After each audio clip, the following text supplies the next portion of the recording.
148쪽이죠? 네. 9번 148쪽에 9번 문제 보시면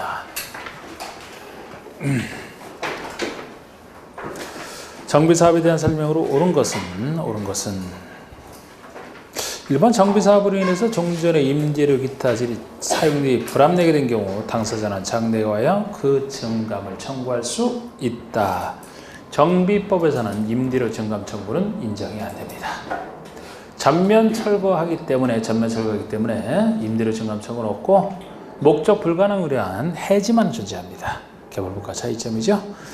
이번에 시장운수가 시행자로부터 위탁받은 부과금을 징수한 경우에 사업시행자는 징수한 금액의 2%가 아니고 4%를 지급하라. 한 번에 관리청계 인가고시가 있을 때는 종전의 소유자는 권리자는 소유권 이전고시가 있는 날까지 관리청 인가고시가 있을 때로부터 소유권 이전고시가 있는 날까지 종전의 토지나 건축물에 대해서 이를 사용하거나 수익할 수 없다. 사용시 금지되는 효과 맞습니다. 이게 맞고요. 정확합니다. 소유권 이전고시 다음날 소유권 넘어가니까 그 직전까지 최대한 금지가 된다. 4번의 정비사업으로 조성된 대지나 건축물은 사업 시행계획에 의해서 처분 또는 관리해야 된다. 처분 관리는 어느 계획에 따라 하는 겁니까? 관리 처분 계획에 따라 하죠. 사업 시행계획은 시행에 대한 계획서잖아. 사업 시행에 대해서 쓰는 것이고 관리 처분 계획이 관리 처분에 대해서 정하고 있는 게 관리 처분 계획이니까 관리 처분은 관리 처분 계획에 따라 해야 되는 것이죠. 5번에 주임법상 전세권의 최단기간 보호 규정은 사업 시행 인가를 받으면 그때부터 적용하지 않는다. 최단기간을 보호해주는 규정을 언제부터 적용을 안 합니까? 언제부터 적용 안 한다 그랬어요? 관리 처분 계획. 사업 시행 인가가 아니고 관리 처분 계획 인가를 받으면 관리처분계획 인가고시 후에 공사를 시작하니까 공사랑 관련된 효과로 생각하시라고 했잖아요. 보호규정을 적용하지 않아야 여러 가지 보호규정을 정하지 않아야 사람들 내보낼 수 있고 공사할 수 있으니까. 자, 10번의 기존업체를 철거에 대한 내용으로서 옳지 않은 거 기존주를 철거. 기존의 건축물은 관리처분계획 인가를 받은 후 철거해야 되는 게 원칙. 다른 얘기 없으면 관리처분 인가를 받은 후 철거해야 됩니다. 2번 관계법령에 따라 기존 호텔의 붕괴 등 안전사고 우려가 있는 경우와 폐공과 밀집으로 범죄 발생 우려가 있는 경우에는 관리처분 인가 전이라도 해당 건축을 철거할 수 있다. 자, 우리 미리 철거할 수 있는 예외가 붕괴 등 안전사고 우려, 범죄 발생 우려 이 두 가지 경우죠. 미리 철거할 때는 3번 위 2의 경우 시행자는 기존 건축물 소유자 동의를 얻으면 철거할 수 있다. 지금 이 말대로라면 기존 소유자 동의만 얻으면 할 수 있다는 얘기 아닙니까? 뭐를? 시장에서 허가도 또 받아야 되잖아. 기존 건축물 소유자 동의와 시장운수 등의 허가를 얻어. 미리 철거할 때는 소유자 동의만으로 안 돼요. 시장운수 허가까지 얻어야 됩니다. 틀렸고. 4번의 위 2의 경우 건축의 철거에도 불구하고 토지 등 소유자로서의 권리 의무에 영향을 주지 않는다. 미리 철거했어도 상관없다는 거예요. 어쩔 수 없어 미리 철거했으니까 권리 의무에는 아무 영향을 주지 않습니다. 미리 철거했더라도. 5번의 시장에서는 일주일 전과 일몰 후에는 기존 호출의 철거를 제한할 수 있다. 일주일 전 일몰 후면 야간이잖아. 야간에 기존 호출을 철거를 하지 않도록 제한할 수 있다. 있을 것 같아요? 없을 것 같아요? 제한할 수 있어야지. 야간인데. 야간에 뭐 다른 사람들 이웃이 뭐 자든 말든 그냥 막 철거 공사해요? 당연히 제한할 수 있는 거지. 평상시에 하는 건 아니지만. 11번에 정비부상 재건축 사업의 관리 처분에 대한 설명으로서 틀린 것은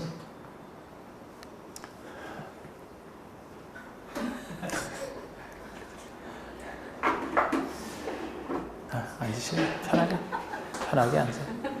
매번 들어오실 때마다 그렇게 조심조심 하시면서 왜 자꾸 지가 그래 그냥 시원하게 들어와 있으면 되잖아.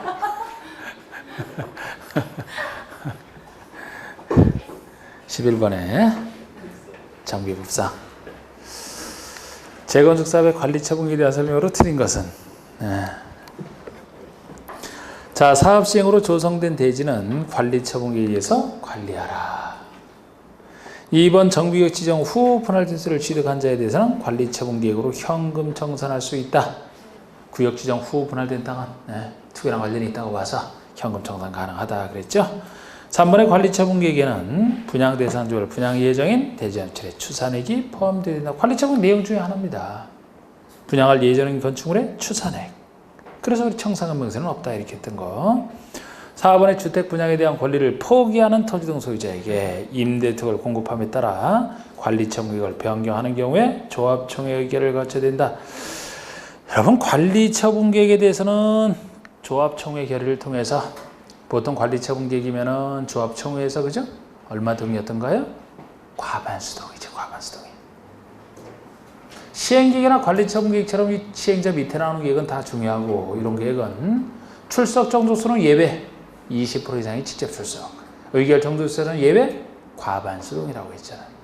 과반수 동의 자체가 총회에서는 센 거다. 더 센 게 3분의 2고 3분의 2는 뭐 10% 이상 늘어날 때 사업비 그런 말 들어갔을 때만 3분의 2가 되죠.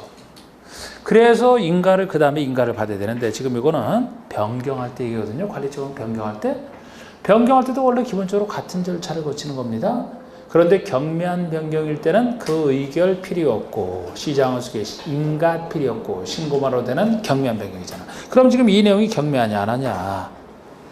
주택 분양에 대한 권리를 포기하는 소유자에게 임대택을 공급함에 따라 관리처분을 변경한대요.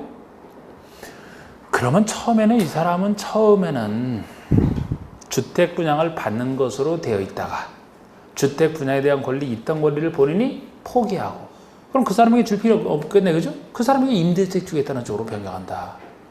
이것이 가벼운 거예요? 아닙니까? 자 어떤 물건 주기로 했던 사람에게 물건 안 주는 쪽으로 바꾸는 거야 지금. 이게 가벼운 건가요? 아니면 반대로 처음에 물건 안 주기로 했다가 새로 물건 주는 쪽으로 바꾸는 게 가벼운 거예요. 안 주는 게 가벼운 건가요? 주는 게 가벼운 거야? 안 주는 게 안 주는 게 가벼워? 주는 게 가볍다고? 자, 개발법이나 여기나 다 원리 똑같아요. 개발법에서 나오든 여기서 원리 똑같아. 자, 우리 개발법으로 따져볼까요? 어떤 사람이 환지를 안 주기로 했다가 환지 안 주면 현금 청산 아닙니까? 환지 안 주기로 했다가 환지를 주는 쪽으로 바꾼다. 환지 계획을 바꾼다. 이게 가벼워요? 가볍지 않아요? 가볍지 않아요. 환지 주니까? 새로 환지를 주니까 가볍지 않다? 네. 환지 주면은 새로운 환지 설계를 해야 되겠네? 네. 그래서 막 계획을 바꾸겠네? 네. 이게 가볍지 않지, 이게. 자, 반대로 환지 줄 사람에게 환지 안 주고 현금 청산으로 해주겠대요. 이게 가벼워요? 아니, 자, 지금 원인은 밥 먹은 지 얼마 안 돼서래, 밥 먹은 지 얼마 안 돼서. 지금 에너지가 다 지금 여기 지금 쓰여요, 여기 쓰여요. 머리에 지금 쓸려야 되는데. 자, 우리 환지든 관리처분이든 물건을 땅을 준다, 건물을 준다 그러면은 환지에서는 환지 설계라고 여기서는 분양 설계를 하잖아요. 새로운 막 건물 뭐 설계하잖아. 근데 처음에 안 주기로 한 사람에게 물건 주기로 다시 바꾸면은 새로운 물건을 만들어야 되겠네? 그럼 처음 펌에서 기존에 있던 거에도 어디다 다시 질지 막 새로 결정을 해야 되겠네? 이게 상당히 중대한 일이죠. 엄청난 일이 생기잖아.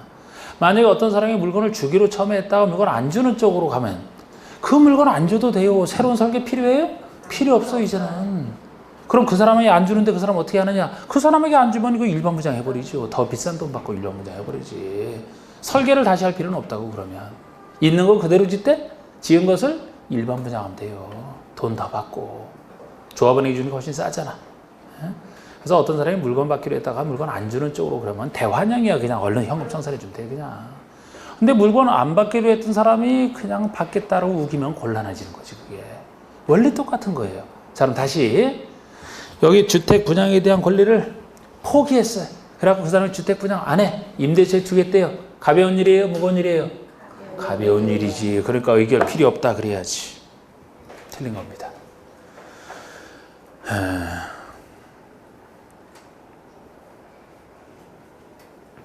남편에게 그 반찬을 해줬는데 뭐 하나 국을 끓여줬는데 이거 본인이 안 먹고 그냥 거기 있는 김치 이거로 먹겠대요. 어떻게? 일 다시 해야 돼요? 그냥 가벼운 일이야? 가벼운 일이죠? 자기가 안 먹으면 자기 안 먹을 뿐이지 뭐 어때. 다른 거 먹으면 되지. 근데 이거 도저히 못 먹겠대. 다른 거 끓여달래. 에이그 그래 지금. 그건 중대한 일이지 여러분. 똑같은 얘기야 이게. 원리는 다. 그렇다고 경미한 걸 미리 할 수는 없잖아요. 이렇게 나올 때마다 판단하시라고 딱 봐서 찍을 때 정관 및 사업시 인가의 변경에 따라 관리처분 이걸 변경하는 경우에는 시장은수에게 신고해야 된다. 이것도 지금 뒤를 읽어보니까 시장은수에게 신고하래요. 신고. 그러면 경미한 사항 아닙니까? 인가받는 사람 가벼운 일이 아니잖아. 이건 경미한 사항이잖아. 신고. 그럼 앞에 걸 보세요. 정관 및 사업시 인가 변경에 따라 관리처분을 관리처분을 변경하는데 왜 변경하냐면은 앞에 정관이 바뀌어서 아니면 그 앞에 있는 사업시행계획이 바뀌어서 거기 바꿀 때 나름대로 절차하겠죠? 그쪽에 절차 거칠 거 아닙니까? 거기가 바뀌어서 뒤에 것이 자동 바뀐다는 거예요. 어쩔 수 없는 거죠? 경미한 것으로 보이나요? 이게? 또 안 보여요? 이것도 경미한 거예요, 경미한 거. 그래서 틀린 것은 지금 4번 맡으려고 5번은 맞는 거죠. 새로 여기서 바꾸는 게 아니고 앞에 것이 바뀌어서 거기에다 자연스럽게 바뀌는 경우잖아요. 그럼 앞에 바뀔 때 다 절차 거쳤을 거 아닙니까? 또 할 필요는 없지. 사업시행위에서 바꿀 때 그때 거기서도 똑같이 조합은 과반수 찬성이고 인가를 받았는데 거기에 따라서 바뀌어서 그 밑에 것이 바뀐다 그래서 또 받아요. 그거를 또 경미한 것이라고 이런 것도. 경미한 것에 대한 느낌이 아직 좀 덜 들어서 있는 것 같은데 그죠? 자, 어차피 찍는 거예요. 그런 거 12번에. 자, 정비부상 관리처분에 대한 설명으로 옳은 거. 자, 이것도 기출문제 수정한 건데 재개발 사업의 관리처분은 정비위원회 지상권자에 대한 분양을 포함해야 된다. 아니, 지상권자가 분양받을 사람이에요? 제가 그래서 우리 지상권자는 뭐 소유자처럼 제가 사업에 관련돼 있으니까 이제 동의받을 때 입김을 인정해 주려고서 토지공사에 들어왔지만 분양받을 사람은 아니라고 했죠? 소유자가 분양받지 관리처분 지상권자가 왜 분양을 받습니까? 제외 포함 제외. 이번에 재건축 사업의 관리처분 기준이에요. 기준 세울 때 관리처분할 때 기준은 조합원 전원의 동의를 받더라도 법령상 정해진 관리처분의 기준과 달리 정할 수 없다. 어떻습니까? 자, 우리 관리처분할 때는 관리처분 기준을 우리 법에 있어요. 법령상 정해진 기준이 있어요. 그런데 그 관리처분의 기준을 법에서 정하는 것이 거기에 관련된 사람들이 처분받을 때 좀 공정하게 잘 받으라고 이행을 왔다 갔다 하니까 공정하게 잘 받으라고 취지로 기준을 정해놓은 건데 그곳에 이해 당사자인 소유자 조합원 전원이 바꾸는 것을 동의한다면 법령 기준과 달리 정할 수 있을까요? 없을까요? 있어요? 과감하게 그냥 이것도 판단해요. 그냥 여러분들이 이해관 관련된 게 있는데 여러분들 전원이 다 합심해서 다 동의했대. 그럼 달리 정할 수? 자, 3번의 시행자는 폐공감 일찍으로 범죄 발생 우려가 있는 경우 기존 호출의 소유자 등기 및 시장수의 허가를 받아 미리 건축물을 철거할 수 있다. 그냥 정답은 이거예요. 이것도 기출문제 수정인데 정답 자체는 간단한 거예요 이게. 근데 1, 2번 기준이 혹시 나오더라도 정답은 간단하지만 상식선에서 1, 2번이 그럴듯하지 않습니까? 아까 틀린 거 생각할 때. 4번의 관리처분 인가 오시가 있을 때는 종전의 토지의 임차권자는 사업시행자 동의를 받더라도 소유권 이전 오시가 있는 날까지 종전토를 사용할 수 없대요. 관리처분 인가 오시가 있으면 소유권 이전 오시가 있는 날까지 시행자 동의를 받더라도 사용할 수 없대. 시행자 동의를 받으면 사용할 수 있다. 시행자 동의와 손실보상이 완료되지 아니한 경우에는 사용할 수 있잖아요. 5번의 시행자는 사업시 인가를 받은 후 기존 호출을 철거하라. 사업시 인가를 받은 후에 철거하는 겁니까? 언제? 관리처분기 인가를 받을 때 철거하는 거잖아, 원칙이.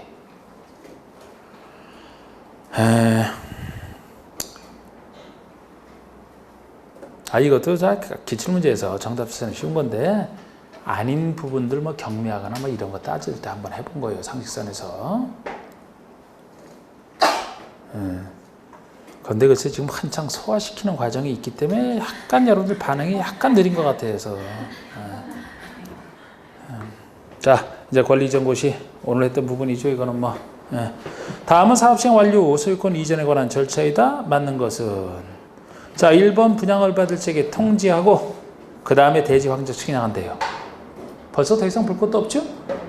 분양을 받을 적에 통지한다는 게 뭐예요? 이게 소유권 이전 처분하잖아. 통지하고 소유권 이전 처분한다 그랬잖아. 그러면 그 전에 대지 확정 측량은 있어야죠. 통지하기 전에 분할이 있어야 되고 분할하려면 그 전에 확정 측량이 있어야 되니까 벌써 이 두 가지만 봐도 벌써 이거 순서가 틀렸죠? 2번 봅시다.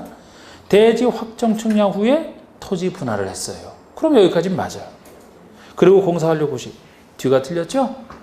확정 측량 전에 공사완료 고시가 나와야지. 항상 확정 측량은 공사가 완전히 다 끝나야지만 확정 측량은 가능하다. 그래서 공사완료 고시가 있은 후에 확정 측량 들어가는 겁니다. 순서 틀렸고 3번에 시장수 벌써 틀렸어요. 시장수 보고는 나중에 다 마지막에 하는 거예요. 마지막에 다 했다고 보고하는 거예요. 벌써 틀렸고 4번에 공사완료 고시 후에 확정 측량 좋고 측량했으면 분할했고 분할한 다음에 분양받을 적에 통지하고 소유권 이전 고시 마지막에 보고 5번이죠? 그렇게 따져주면 글쎄 4번이 지금 읽었던 게 4번이죠? 4번이 정답이지. 2번에 다음은 정비사업의 공사가 완료된 경우 중고 인가 등과 관련된 설명이다. 옳지 않은 거.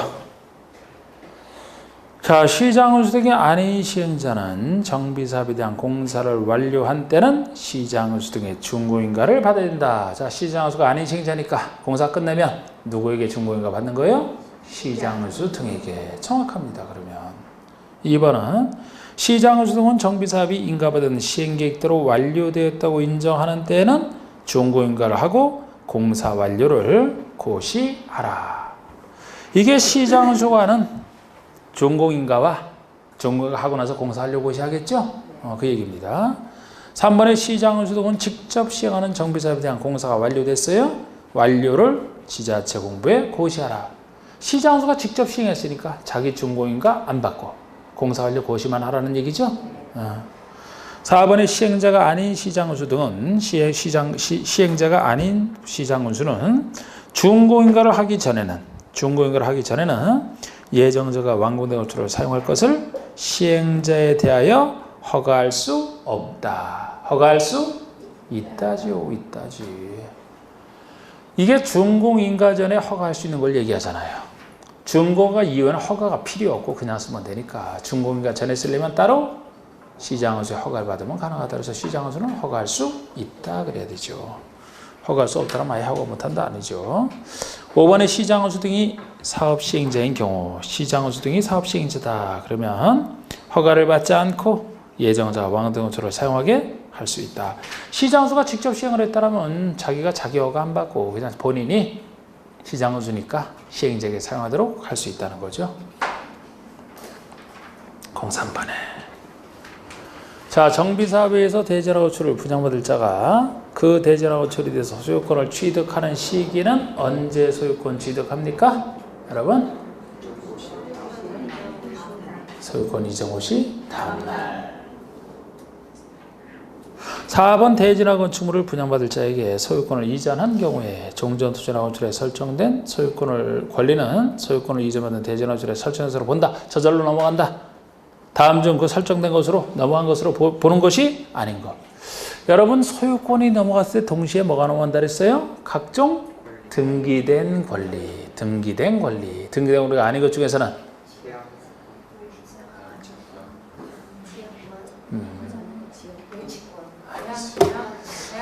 이거 언제 소화가 다 되나 이거. 지금 넘어가는 걸 묻고 있잖아 지금. 그러니까 글쎄 내가 언제 소화가 잘 되나 그랬잖아. 다 되나 그랬잖아. 저 엉뚱한 얘기를 하니까. 자, 소유권 넘어서 동시에 넘어가는 것으로 보는 거. 이것이 등기된 권리와 주인법상 대항력권을 갖춘 임차권이 두 가지만 넘어가잖아. 안 넘어가는 게 보통의 임차권 안 넘어간다. 지역권 안 넘어간다. 유치권질권 안 넘어간다. 그럼 거기 바로 1번이 지역권이네요. 지역권은 등기되는 권리지만 넘어갈 성질이 아니다. 종전의 부동산에 대해서 그 요역질을 하고 있기 때문에 지역권이 아닙니다. 저당권은 등기된 권리고 이 3번도 등기된 임차권이니까 등기된 권리고 4번 가등기 담보권 등기된 권리죠. 5번은 주인부상 대항력권을 갖춘 임차권. 요거까지 넘어가잖아. 답은 1번이 되지. 5번에 정비법상 정비사업의 준공인가 이전고시에 대한 설명으로 옳은 것은 1번 정비사업의 시행자가 시장운수 등이다. 그러면 정비사업에 대한 공사를 완료한 때 준공인가를 받아야 된다. 틀렸죠? 네. 시장운수가 시행자라는데 왜 자기가 자기 준공인가를 받아? 안 받죠. 이번에 시장운수 등은 준공인가 이전에는 예정자가 완공된 것으로 사용할 것을 시행자에게 허가할 수 없다. 허가할 수 있다. 3번 건축물을 분양받을 자는 사업 시행자가 소유권 이전에 대한 내용을 공부에 고시한 날, 이게 소유권 이전 고시일이죠? 고시한 날에 소유권을 취득한다? 고시한 날? 다음 날. 4번의 정비사업에 의해서 건축물을 분양받을 자에게 소유권을 이전한 경우, 소유권을 이전한 경우에 종전의 건축물에 설정된 저당권 등 등기된 권리는 소유권을 이전받은 건축물에 설정된 것으로 본다. 맞죠? 네. 등기된 권리는 넘어간 것으로 본다. 또 이걸 가지고 아니 등기된 권리고 만 넘어가는 건 아니지 않습니까? 주임부산 대학열 같은 임차권도 넘어가지 않습니까? 그래서 틀렸다면 안 돼요. 맞다고 그냥. 지금 여기서 묻는 건 뭐예요? 등기된 권리가 넘어가느냐 아니냐만 묻고 있잖아 지금. 등기된 권리 하나에 넘어간다 그런 표현이 아니잖아, 그죠? 나온 거 판단하시면 돼 그냥. 이거 하나여면 틀리겠지, 아니잖아. 맞고. 5번에 한국토지주택공사인 시행자가 다른 법률에 의해서 자체적으로 준공인가를 처리했대요. 그럼 다른 법률에서 자체로 준공인가 처리했으면 준공인가 받았다는 얘기네? 그럼 시장운수가 필요하다고 인정하면 준공사를 다시 실시할 수 있다? 아니 이미 그쪽에서 준공인가 받은 것으로 처리가 됐는데 왜 여기서 또 시장운수가 뭐라고 또 다시 받아라 합니까? 안 되지 이거는. 이미 그쪽에서 의제가 됐다는 얘기는 처리가 됐다는 얘기는 이미 준공인가 받은 것으로 본다예요. 그럼 여기서 다시 받게 하면 안 되지.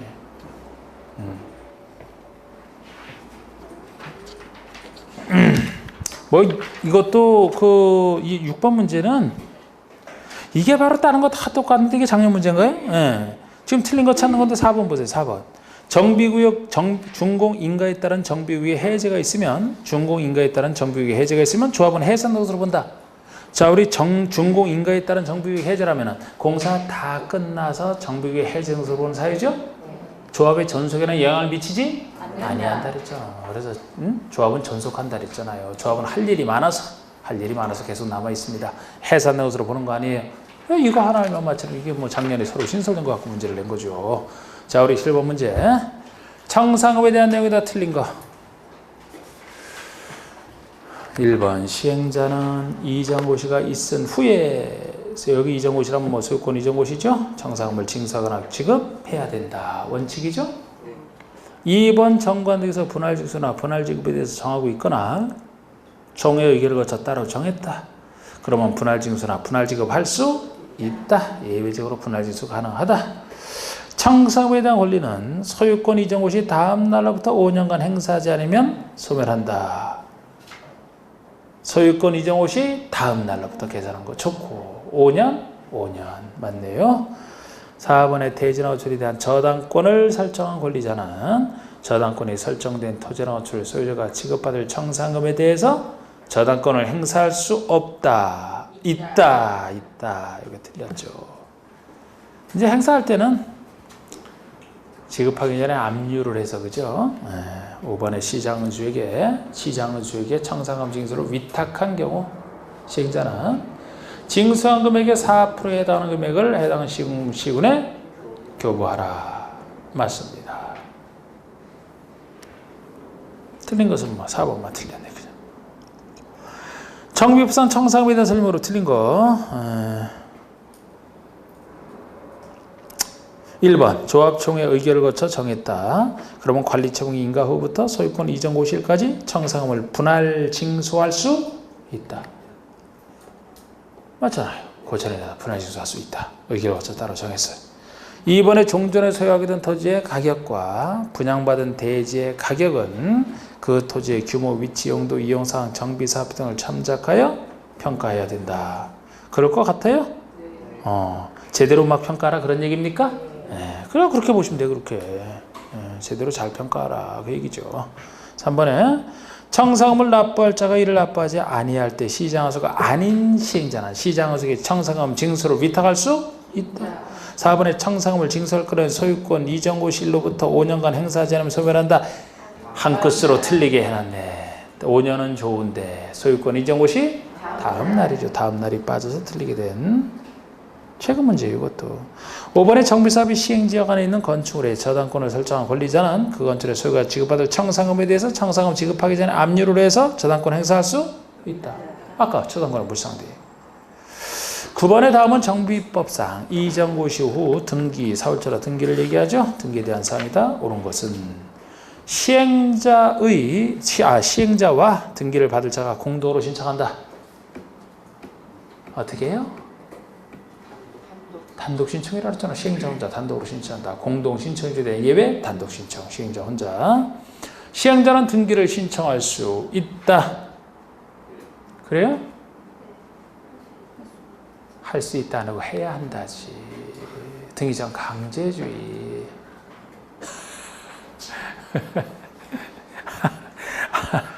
등기 신청할 수 있다면 해도 되고 안 해도 되잖아. 그냥 안 하면 어떡할 건데. 등기 신청 해야 된다. 강제주의. 너무 가볍게 글쎄 예하니까 내가 참 답하게 뭐 하잖아요. 이렇게.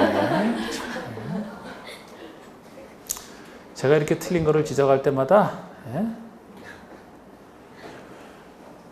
그 답변하신 분이 그 상처 입으면 안 되기 때문에 아주 조심해서 제가 답변하는데 특히 본인이 고민하다가 긴가민가하면서 이렇게 틀리면 괜찮은데 아주 당연하다듯이 깨끗한 표정으로 해맑은 표정으로 이렇게 딱 한 달에만 아주 상처 줄까 봐 말이에요. 3번에 이전 고시가 있을 때는 지체 없이 신청해야 된다. 이전 고시가 있은 후에 지체 없이 신청해야 된대요. 이게 맞잖아요. 4번의 정비사업에 대해서 공사 완료가 있은 때로부터 이전 고시에 의한 등기가 있을 때까지 저당권 등의 다른 등기를 하지 못한다. 공사 완료 고시가 있은 때로부터 이전 고시에 한 등기가 있을 때까지 다른 등기를 하지 못한다. 어이구 이거 시기가 틀렸어. 시기가. 공사 완료 고시가 있은 때로부터가 아니고 아까 언제부터 등기 신청하라 그랬어요? 소유권 이전 고시. 그러니까 그때로부터지. 그때부터 신청할 수 있는 그때로부터 실제 등기 있을 때까지 중간에 다른 게 못할 테니까 소유권 이전 고시가 있은 때로부터 못하는 것이지 공사 완료 고시가 있을 때가 아니에요. 5번의 등기 신청의 확정을 받는 서류에서 이전 고시가 있은 날 이전에 등기 원인이 생긴 것임을 증명한 경우는 다른 등기를 할 수 있다. 이게 개발법이라면 맞단 말이에요. 근데 정비법에서는 중간에 어떤 등기도 못한다. 다른 등기 할 수 있는 예외 없다. 정비법이니까 없잖아. 다른 등기 할 수 있는 예외 그럴 때 따지면 없습니다. 다른 등기 못한다요. 전부 끝났어요. 정비법 넘기시고 이제 건축법 들어가면 또 문제 온다. 1번. 자, 좀 어깨 좀 풀어 주실래요? 네. 풀고 좀 이렇게 좀 이렇게.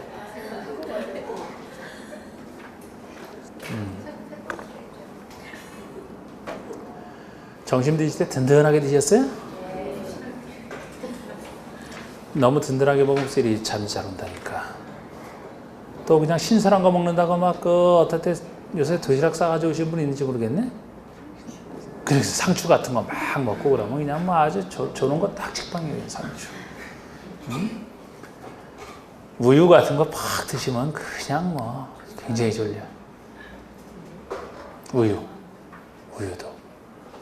우유도 그 소화 과정에서 그 잠자는 거 관련돼 있는 거 나오거든요. 밤에 잠 잘 안 오시면 따뜻하게 우유 하나 데워 드시면 그 잠이 잘 옵니다. 숙면에도 도움이 되고.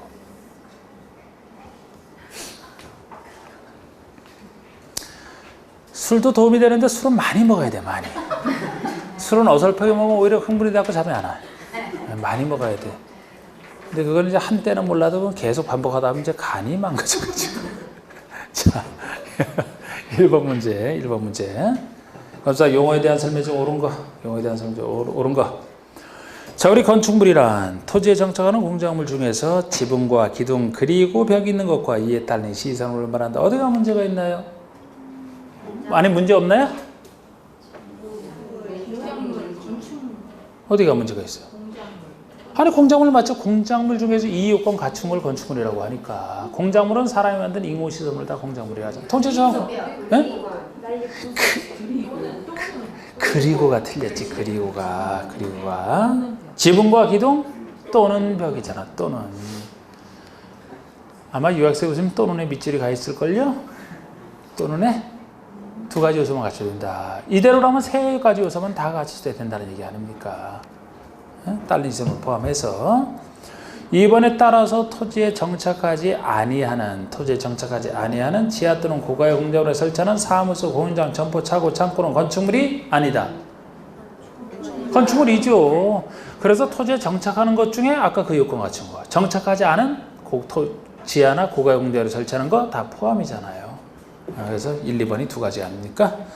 3번의 대지는 원칙적으로 공간법에 의해서 각 필지로 구획된 토지를 말한다. 그러므로 공간법상 대지 개념과 일치한다. 뒤가 틀렸죠. 뒤가. 그냥 공간법상 구획된 땅이 1필지고 1필지는 일대지를 구성하죠. 지목에 상관없는 개념이라 그랬잖아. 그냥 지목에 상관없이 무조건 1필지가 일대지가 원칙이다. 지목상 대지와는 아무 상관이 없어요. 그쪽에서나 따질 일이지. 이거는 뒤가 틀렸습니다. 4번의 건축의 벽 중에서는 모든 벽이 주요구조가 되는 것은 아니며 내력벽만이 주요구조가 된다. 정확하죠? 5번의 바닥은 주요구조부에 분류된다. 따라서 최하층 바닥도 주요구조부이다. 그러나 최하층 바닥은 주요구조부가 아니다. 뒤가 틀렸고 역시. 자, 2번 문제 보시면 주요구조부에 해당하지 않는 것만을 모두 고른 것은 주요구조에 해당하지 않는 거. 자, 지붕 틀 주요구조입니까? 네. 주계단, 사익기둥, 아니에요. 최하층 바닥, 아니에요. 디귿 리얼. 너무 쉽죠? 오히려 제 문제보다 더 쉬워. 기출문제가 더 쉬워. 3번 건축상 용어에 대한 설명으로 틀린 거. 자, 우리 건축이란 건축을 신축, 중축, 개축, 재축, 이전하는 것을 말한다. 5가지 개념이죠? 근데 제가 묻게 하면 여러분들이 빨리 판단해야 되는데 이거 맞아요? 아니에요? 하고 판단해야 되는데 2번 고층 건축이라는 층수가 30층 이상이거나 높이가 120m 이상의 건축을 말한다. 3번에 초고층이라는 층수가 50층 이상의 높이가 200m 이상의 것을 말한다. 맞죠? 근데 여기서 2, 3번에서 주의하실 것은 이거나, 그죠? 이거 또는이지 및 그러면 안 돼 이거. 4번에 준초고층 건축물이랑 고층 건축물 중에서 초고층이 아닌 것. 5번에 리모델링이란 건축의 노화를 억제하거나 기능 향상되어서 대수사하거나 건축물의 일부를 증축하는 행위를 말한다. 일부를 개축하는 것은 대수연이 아니다. 일부 개축도 대수연에 리모델링에 들어간다. 건축법에서는, 주택법에서는 아닙니다. 건축과 주택법의 리모델링 개념이 달라요. 여기서는 일부 개축까지 들어갑니다. 나중에 큰 주택, 큰 사업인 주택법에서는 아니죠. 자, 4번의 건축상 용어에 대한 설명으로 틀린 거 1번. 내력벽을 수선하더라도 수선되는 벽 면적의 합계가 30제곱미터 미만인 경우에는 대수선에 포함되지 않는다. 어때요? 지금 이것도 기출문제잖아. 다 이런 거 그냥 물어보는 거야 그냥. 지금 대수선 개념은 여러분 대수선 또 생각해 봅시다.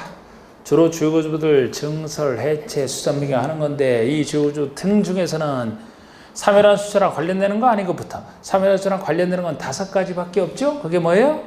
내기 보지 마. 이것이 3이랑 관련돼 있다. 내기 보지 마 3 하고 있는 거. 그거 5가지만. 30제곱미터 면적 따지는 게 30 이상이에요. 내력벽과 외벽의 마감 재료 2가지고. 나머지 기둥보 지붕틀은 3개 이상인데 이것도 어디 앞에만 붙어 있다고요? 수선 변경 앞에서만. 증설 해체에서는 숫자랑 상관없이 다 대수이고 다른 것 그런 것도 없어요. 그러면 지금 이거 내력벽 수선이잖아요. 근데 수선이면 30 이상부터가 대수니까 30 미만인 경우 대수에 포함되지 않는다? 좋고. 지하의 공작물에 설치하는 점포 건축물에 해당하지 않는다. 건축물이죠? 네. 아예 아까 지하 또는 고가의 공작물에 설치하는 지하나 고가의 공작물에 설치하는 점포, 차고, 창고 이거 다 건축물이라고 했잖아요.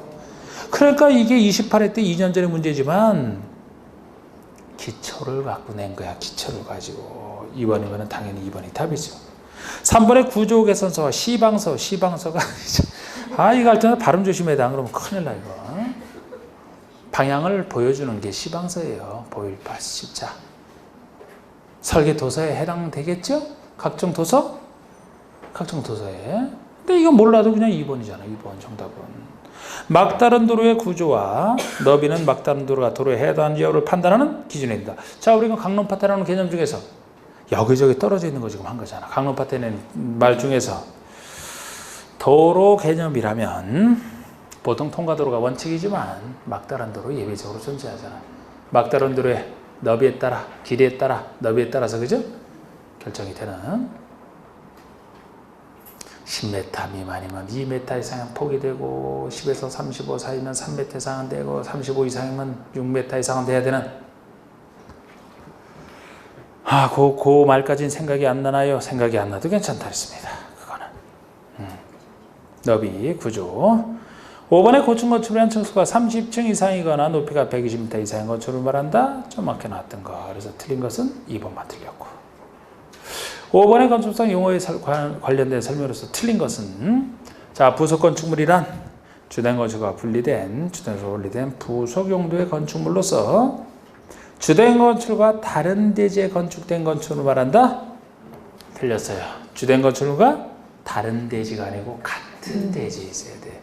같은 대지에 이때 별도의 건축물이니까 분리되어 있고요. 용도가 부속 용도라는 겁니다. 다른 대지에 속해 있으면 부속이 될 수가 없지. 막말로 다른 대지에 속해 있다면 여기에 주된 건축이 있고 저기 100m 지나서 다른 땅에 부속이 있다? 같은 대지에 있어요. 그래서 주된 건축 기준으로 있다 없다를 판단하는 그렇게 됩니다. 2번에 고속도로 통행료 징수 시설에는 건축부의 규정이 적용되지 않는다. 대지를 특정할 수 없어서 적용 안 되는 예 중에 하나잖아요. 쭉 연결된 고속도로에 있는 고속도로 통행료 징수 시설이기 때문에 3번의 다중이용 건축물이란 다중이용 16층 이상 층수에서는 무조건 16층 이상 또는 일정한 용도의 연면적 5,000제곱미터 이상 일정한 용도의 연면적 5,000 이상 그래서 일정한 정도라는 걸 제가 기억은 안 해도 좋다고 했는데 우리 앞에서 그냥 느낌만 잡아오라고 했는데 이걸 기억할 수는 없다 그랬잖아. 대충 어떤 건지 와요? 생각이 나? 우리 다중이용 건축물 할 때 5천 이상 할 때 일정한 건축물이 뭐냐는 거. 많은 사람이 모여서 쓰는 그런 건축물 있잖아. 생각나는 대로. 제가 볼 때는 세 가지만 기억해도 훌륭한데. 예? 종교시설. 그렇지, 종교시설. 많은 사람 모이잖아, 종교시설. 숙박시설.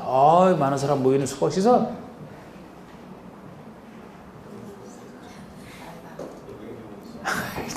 뭘 말해봐야 본인이 얘기를 해야지. 문화집회설. 이거 훌륭하지. 근데 우리 문화매집회설은 많은 사람 모이는 문화매집회설. 거기서 제가 아무리 문화매집회설 해도 뭐 전시장이나 동물원, 식물원은 거기 동물, 식물 살기 때문에 그런 건 아니다. 이런 얘기까지 했었는데. 기억 안 나도 돼. 이건 상관없어. 그냥 한번 물어봤어요. 그냥. 자, 상관없어. 괜히 뭐 그거 기억 못한다고 스트레스 받을 일 없어요. 근데 어쨌든 맞고 4번에 한쪽 끝은 고정이 되고 다른 끝은 지지되지 아니한 구조로 된 보호차양 등이 외벽의 중심선으로부터 3m 이상 돌출된 건축물은 특수구조 건축물.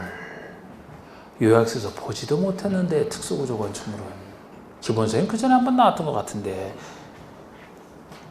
5번에 기둥과 기둥 사이의 거리가 기둥이 없는 경우에는 내력벽과 내력벽 중심 사이의 거리를 말한다. 이 기둥과 기둥 사이의 거리가 20m 이상인 건축은 특수구조 건축. 이것도 또 특수구조에 특수구조네. 이런 게 있는지 없는지도 모르겠는데 이거 알아야 맞히는 거 아니죠? 이미 정답은 나왔죠? 1번에서. 틀린 거. 1번. 그런데 특수구조 건축물도 한 번 낸 적이 없어요. 몇 가지가 있는데. 근데 4번, 5번 정도만 그냥 여기다 한번 집어넣어 봤어요. 낸 적은 없지만. 그냥 나올 가능성은 매우 드물지. 매우 드물지. 주된 건축물. 사실 1, 2, 3번.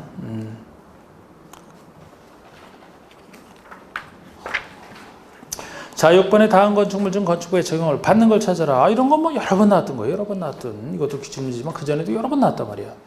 참 많이 나왔던 거죠, 이게. 대지에 정착된 컨테이너를 이용한 주택. 이게 답이잖아요. 이게. 여러분, 이 컨테이너를 이용한 주택이면은, 그것도 아주 혹시 헷갈릴까봐 토지에 정착된 이 말까지 쓰네? 자, 우리 이것이 컨테이너 박스로서 건축부 적용 안 되는 것은 유일하게 컨테이너를 이용한 간이 창고만 해도 적용되는 거죠? 근데 이 간이 창고도 공장 안에 대지 안에 설치하는 것으로서 이동이 쉬운 것만 안 된다 그랬잖아. 이동이 쉽기 때문에 정착성이 없어서. 그거 외에는 다 적용된다고 보시면 돼요. 이렇게 표현하든 주택으로 표현하든 뭐 사무실로 표현하든 뭐 농업용 그 간이 창고로 표시하든 당연히 건축법이에요. 컨테이너 이용한 주택은 컨테이너 뭐 지붕 벽 있고 이런 거 다 있는데 뭐. 2번에 철도 선로 부지에 있는 운장보건시설. 선로 부지 안에 있으니까 대지를 특정할 수 없어서. 3번에 문화재법에 의한 가지적 문화재. 이거는 법의 목적이 달라서 그랬죠. 문화재 지정은 되거나 가지정만 되더라도 건축법 손을 떠난다 했습니다. 문화재 보호법 적용을 받아야 된다. 4번이 고속도로 통행 중에서 아까 나왔던 거 하천구역 내 수문조작실. 하천구역 내에 있으니까 쭉 연결되어 있는 하천구역 내에 있는 수문조작실이라 역시 대지를 특정할 수 없어서 그렇습니다. 7번 다음 중 둘 이상 필지를 하나의 대지로 볼 수 있는 그런 경우가 아닌 것. 여러분 보통 둘 이상 필지를 하나의 대지로 볼 수 있다면 하나의 건축물이 됐든 하나의 도중계획 시설로 표시가 되든 하나의 주택단지로 표시되든 하나의 도로 지표 아래 건축하는 건축으로 표시가 되든 들어서는 땅 전체를 일대지로 봐주겠다. 또 합병이 불가능한 거 있잖아. 합병이 불가능한 땅은 합병이 불가능한데 두 땅을 한 사람이 이용할 수 있는 걸 전제로 해서 두 땅 전체를 그죠? 그리고 조건의 내용이 뭐예요? 나중에 합칠 것을 조건 붙이는 경우. 다야 그럼 이게. 1번에 사용승인을 신청할 때 둘 이상 필지를 하나로 합칠 것을 조건으로 건축을 하는 경우. 합칠 것을 조건 붙였을 때. 안 다른 게 합쳐질 거. 그런데 괄호 속에 토지가 서로 다른 경우. 이래서 안 되는 거예요. 소유자가 합쳐질 땅의 소유자가 서로 다르다면 나중에 합쳐지지 않을 수도 있다고 봤죠? 그러면 나중에 합치지 않으면 어떡할 건데 큰일 나잖아. 그래서 소유자가 같은 걸 전제로 해서 역시 나중에 합칠 거 조건 붙였으니까. 그래서 소유가 서로 다른 경우이기 때문에 이게 답이 되는 거예요. 지금 그렇지 않은 경우를 찾으라고 했잖아요. 2번 주택법에 따른 사업계획 승인을 얻어 주택과 부대복리소를 건축하는 경우 그 주택 단지가 들어서는 전체 땅을 일대지로 봐주는. 3번의 공간법에 의해서 각 필지의 지번지역이 다른 경우로서 그 합병이 불가능한 필지의 토지를 합한 토지. 자, 우리 지번지역이 다르다, 도면 축척이 다르다, 서로 인접했지만 지반이 연속되지 않았을 때 그 사이로 합병이 불가능한 땅. 그런데 불가능한 경우에 하나를 얘기해놨지만 괄호 속에 토지 소유자나 소유권 외국인과 서로 같은 경우 소유권이나 소유권 외국인과 서로 같대요. 그럼 한 사람이 이용할 수 있네요. 이게 다른 경우는 각각을 봐야 되잖아. 같은 경우니까 둘 이상을 일대지로 봐줄 수 있는 곳에 들어갑니다. 전제 조건 아까 1번과 3번 중에서 1번은 틀리고 3번이 맞는 거 아닙니까? 4번의 도로 지표 하에 건축하는 건축물로서 시장 등기 정한 일단의 토지 지하상가. 5번에 하나의 건축물을 두 필지 이상에 걸쳐 건축할 때 그 각 필지의 토지를 합한 토지. 하나의 건축물을 둘 이상에 걸쳐 지을 때 그 얘기 그대로. 자, 8번의 건축상 하나 이상 필지 일부를 하나의 대지로 볼 수 있는 거 아닌 거. 이번엔 반대로 일부를 하나의 대지로 볼 수 있는 경우가 아닌 거. 자, 하나 이상 필지의 일부에 대해서 도심계획 시설의 결정고시가 있는 부분이다. 그럼 일부에 대해서 도심계획 시설의 결정고시 됐으니까 그 일부만 일대지로 되겠네요. 2번에 일부에 대해서 농지 전용 허가를 받았다면 그 허가받은 부분. 3번 일부에 대해서 산지 전용 허가를 받았다. 그 허가받은 부분. 4번에 일부에서 국가부산 개발이 허가를 받았다. 그 허가받은 부분 일부만 개발할 수 있는 당들이잖아. 일부만 되죠. 4번에 5번에 사용선을 신청할 때 둘 이상 필지를 하나의 필지로 합칠 것을 조건으로 건축을 하는 경우 합칠 것을 조건으로 허가를 한다면 합쳐지는 땅 둘 이상의 땅 전체를 이대지로 봐줄 수 있는 경우죠. 여기서는 뭐라 해야 돼요? 합칠 것이 아니고 나눌 것을 조건으로 해야지. 나눌 것을 조건으로 건축을 하는 경우 나눠지는 땅 그래야 되죠. 나눠지는 땅은 아직 나눠지지 않았지만 앞으로 나눠질 거 이렇게 했던 거.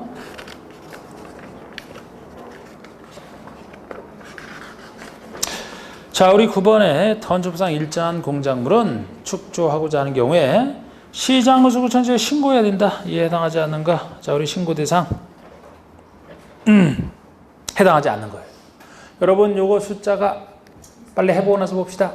2, 4, 6, 8 넘는 게 신고다. 대부분이 6m, 2m짜리가 담장 옹벽, 4, 광, 8, 고, 5, 나이 태양 30제곱미터를 넘는 지하대표 8m 이하의 기계식, 철골, 조립식, 주사로서 외벽이 없는 거 다. 자, 우리 해당하지 않는 거 높이 3m짜리 담장 옹벽이면 2m 넘는 것이죠? 네. 신고 대상이죠? 네. 6m의 광고 탑이면 4m 넘는 거네. 4m 넘는 거네. 높이 8m의 골프 연습 운동시설이한 철탑 신고 대상 6m 이상 6m 넘어야 되죠. 6m 넘는 거. 네?